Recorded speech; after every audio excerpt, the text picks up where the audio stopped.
to ask the Scottish Government whether it will provide an update on what action it is taking to help tackle climate debt in the Global South. Cabinet Secretary Gillian Martin. Thank you. Growing unsustainable debt puts pressure on countries in the Global South, diverting resources away from investment in climate action and from broader public services. And the Scottish Government recognises the need for good quality, genuinely affordable climate finance. And we have consistently advocated for other countries to follow our example of giving funding for loss and damage as grants, not loans.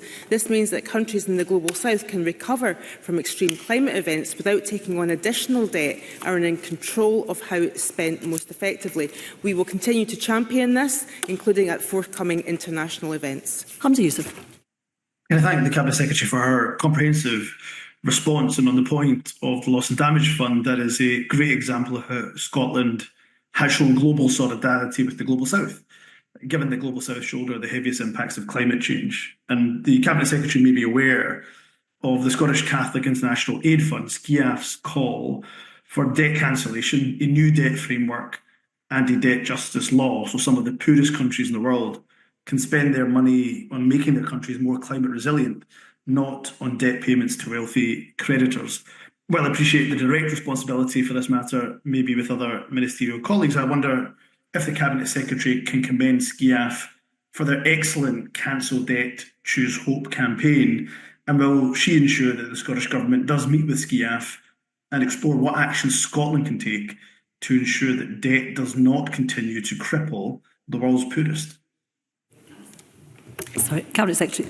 I thank Mr Youssef for that question, and we recognise the huge pressure that escalating debt levels are putting on countries in the Global South, particularly when compounded with them dealing with the impacts of the climate crisis. There has to be a fair, effective and long-term resolution to the global debt crisis so that resources can be freed up to invest in health, education, climate action and in the economies of those countries.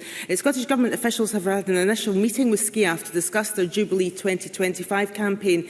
Look forward to meeting them again in coming weeks to explore how Scotland can best play a role. But I point to the very important role that Scotland has in terms of going to all the international events like the COPs and the various environmental coming together of countries to really use our soft power to influence other countries in having more of a sustainable approach to debt and indeed the Global South, and how we recompense them for the situation that they find themselves in as a result of climate change.